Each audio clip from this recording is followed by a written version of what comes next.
færdig plus 1.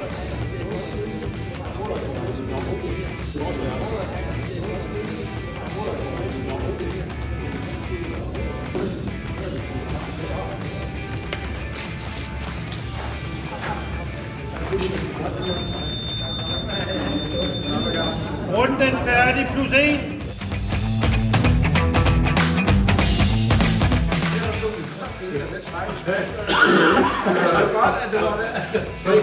Tre forskellige retninger. Ja. Der stod de bare grine af mig, så vi satte det. Nå, var det?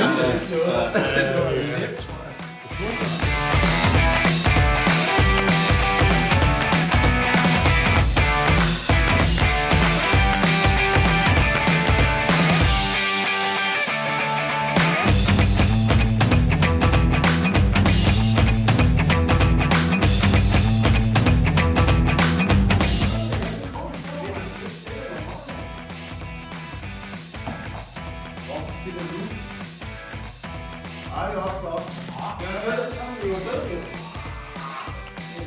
Yes. Det er en dejlig tid, Jan, når du gør. Ja, det er virkelig. Det er skønt, ikke? Ja. Start af og få en lille glas noget postevand og sådan med noget banderole på, ikke? Det er fransk simpelthen. Den ligger under fransk. Lidt fransk. Så havde jeg alligevel en Det her. Du havde jo terning mere. Nej, det er 4. Hjælper det?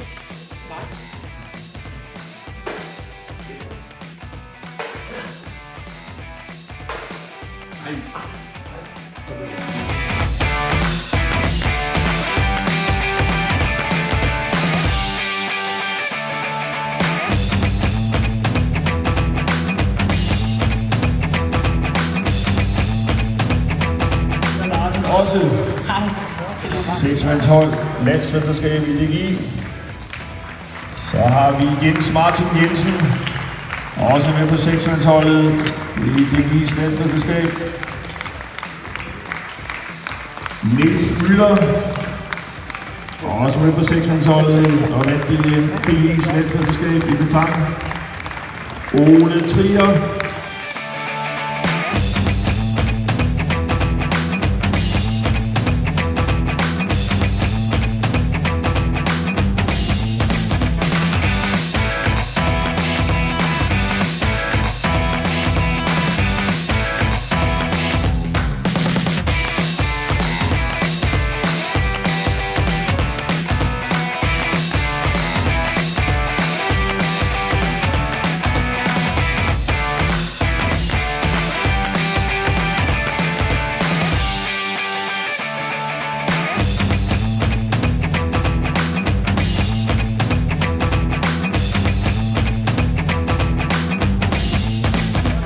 Luft i lungerne, hva'? Nej, det er også fordi, jeg skal være klar.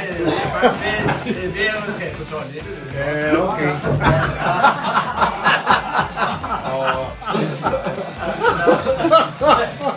Nej, det er DGI. Der er lov i EU. Det er jo ikke meget højere. Skulle du være sød? Jeg tror, det er godt bedre.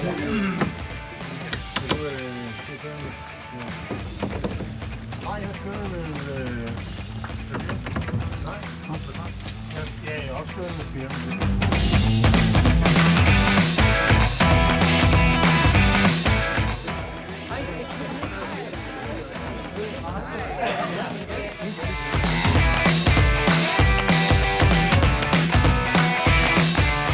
Det er rigtigt tal her. Første er 2008, ja.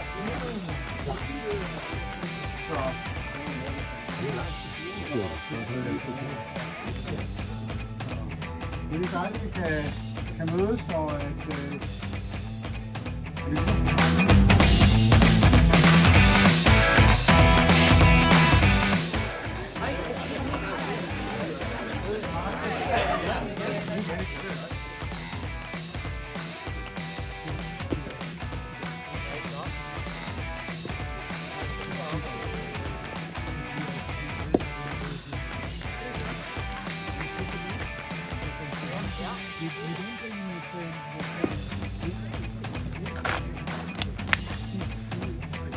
Sådan. 2. Det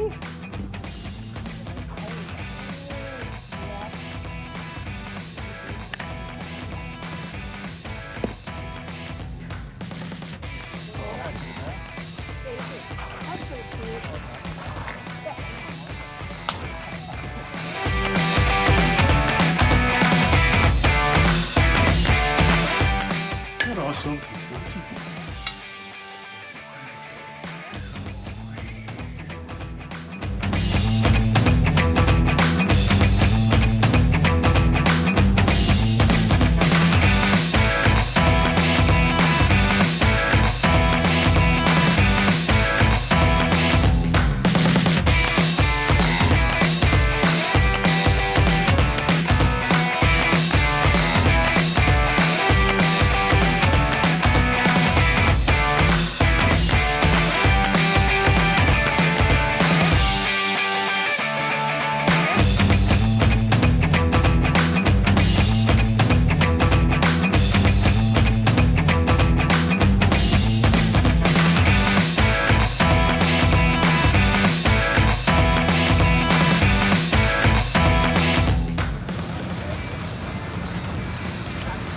Der er noget fisk i det her også.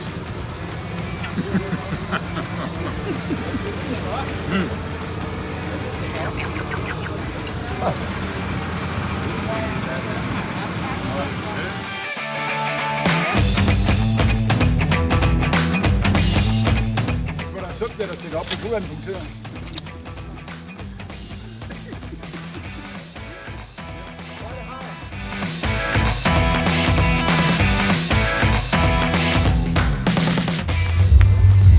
Den er jo til høje. Helt over. Han skal væk, han skal væk, han skal væk. Wow! Wow! Frank.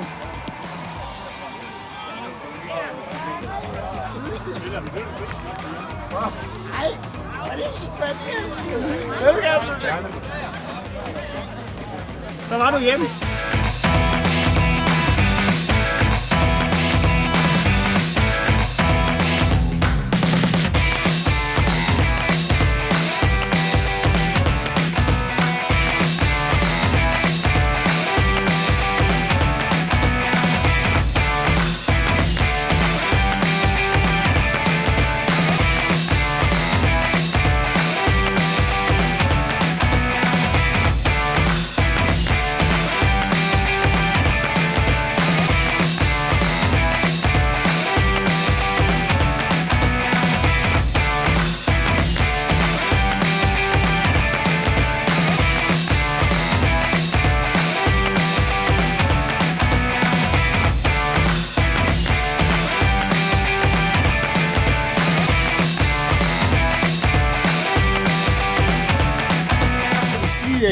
Jeg har selvfølgelig lært, at jeg skal stille alle 3 øl, så du nemt kan tage dem med. Ja. Sådan her.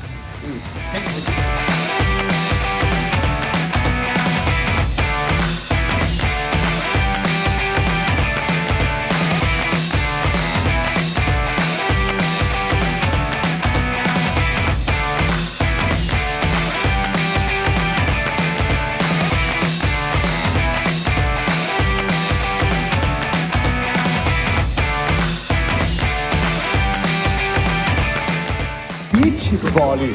Men jeg har lige klurt lidt i tallene, de er faktisk også ret stærke på stop, på crocket og på kano. Ja, nu er det rigtigt. Kano.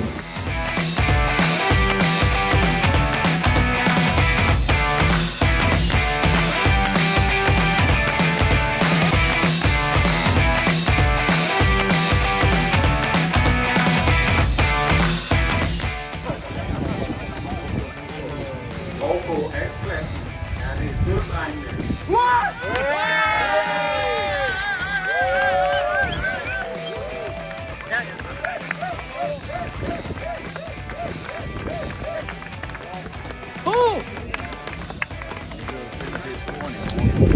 Det er meget med garanteret på det. Vi får det ikke at vide i dag.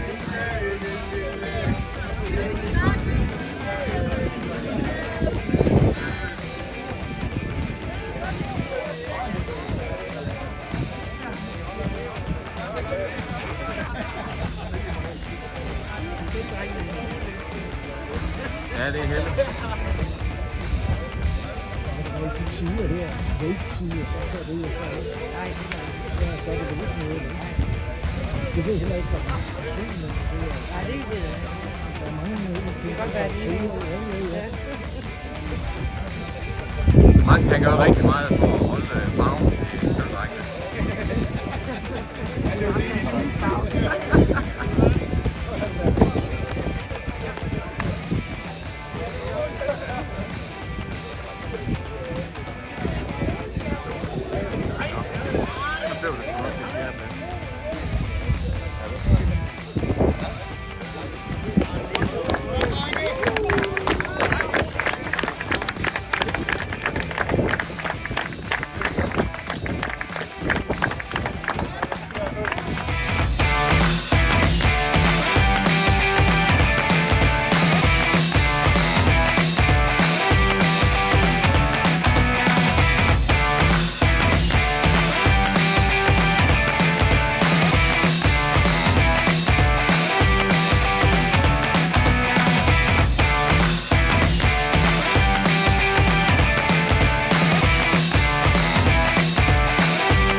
Johnny var lige ved at blive set. Alting på hvor kommet hen. Tankerne havnede i blinde, og han kunne ikke holde til på det mere. Hun havde jo sagt, hun snart ville komme. Hun havde jo sagt, hun... Ej,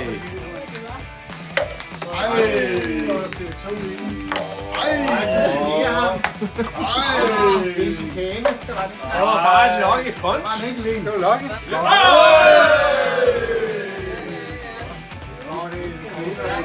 røre.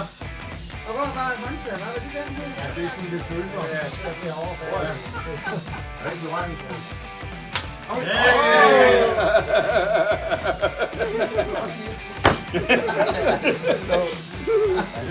Det er bundet af resten. Det skal ikke bruge fremover, når Christian er nede. Jeg bliver fremover. Det var fuldstændig misplaceret. Og så du.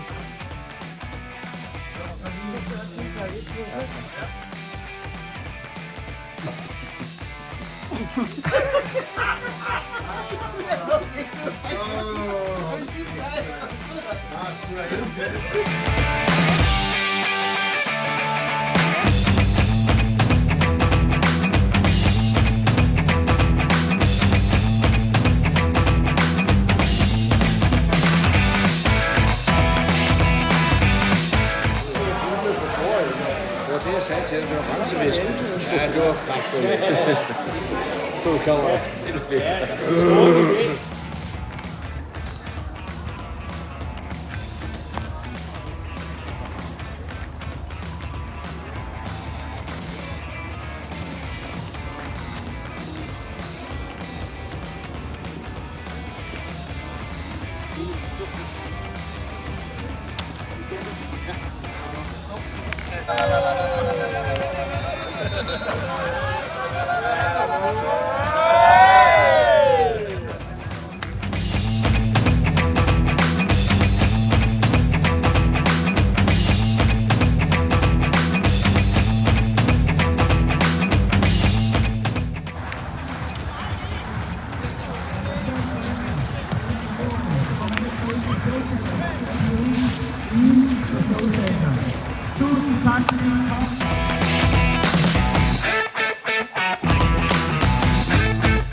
Også udviklingen.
Lille finger, hvor er du?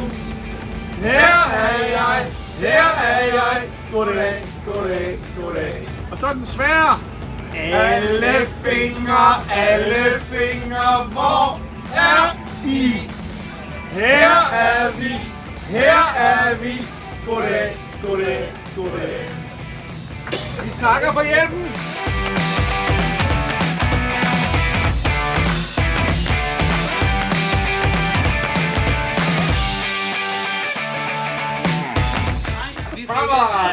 Vi skal ikke. Jeg kan godt sige dig. Nej, det bliver ikke fingermoral. Det skal ikke noget negativt. Det skal være positivt. Det skal være positivt. Du kan ikke bare stikke fingrene af nogen. Du skal ikke bare fingre af mig. Pegefingre, hvor er du? Det gør du bare ikke. Her er jeg. Goddag. Pegefingre, hvor er du? Her er jeg.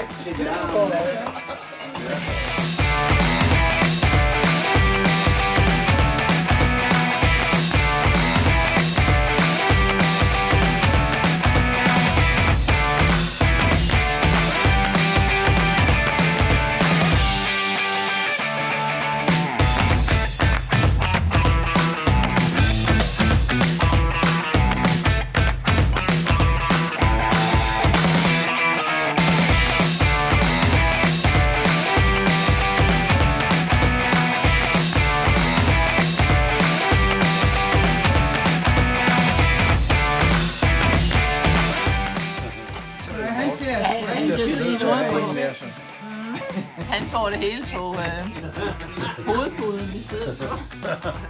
Jo. Ej, det første jeg tog mig, det er simpelthen det mest klare. Ja.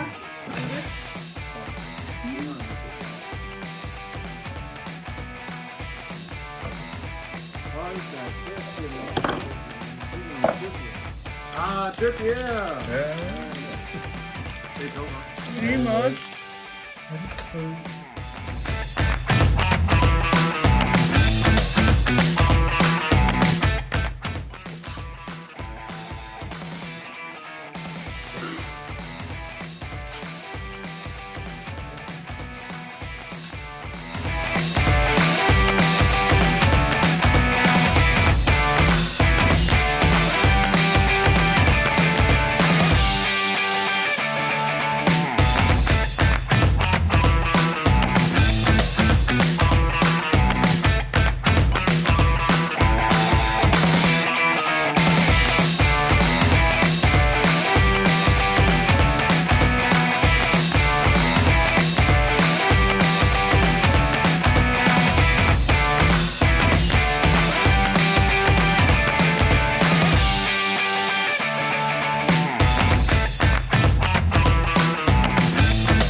De er så dejlige. Du har barberet dem i dag, kan jeg mærke. Ja, hvis du mærker højere op, så er de helt glatte.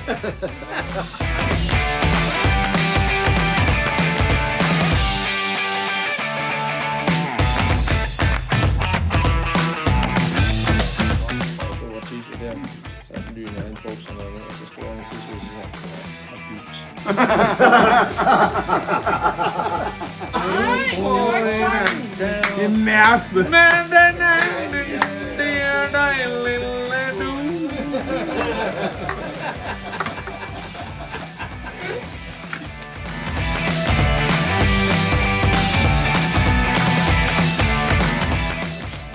Det er også. Ej, tager du selv? Jamen, du vil jo ikke jo. Nej, du må ikke. Har du kørt den op? Har du? Om jeg har kørt den op? Har du fået den op? Ja, det var smadret. Den er forældrene. Jeg tager lige sådan en der.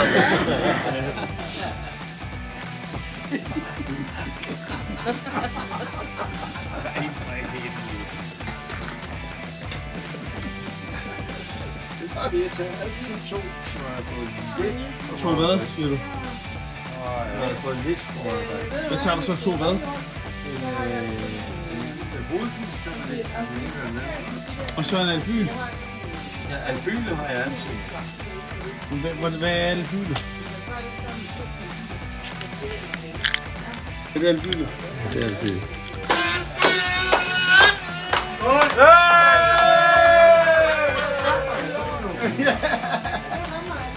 Palle, jeg skulle sige for Palle, at jeg har så ondt i knæet, som om jeg har fået en palle nedover.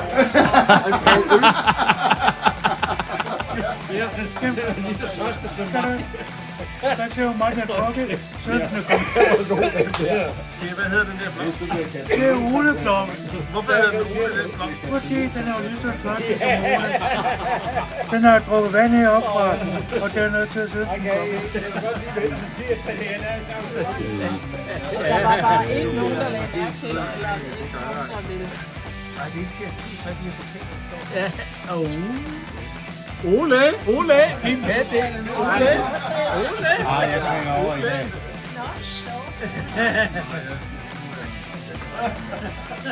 Nej.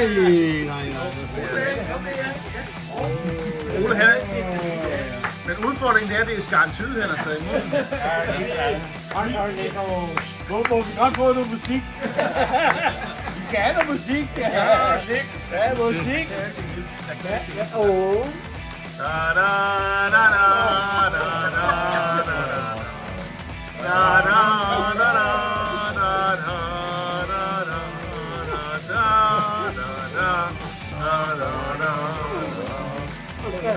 Så vis den bordbane, men så gør man krammer på i.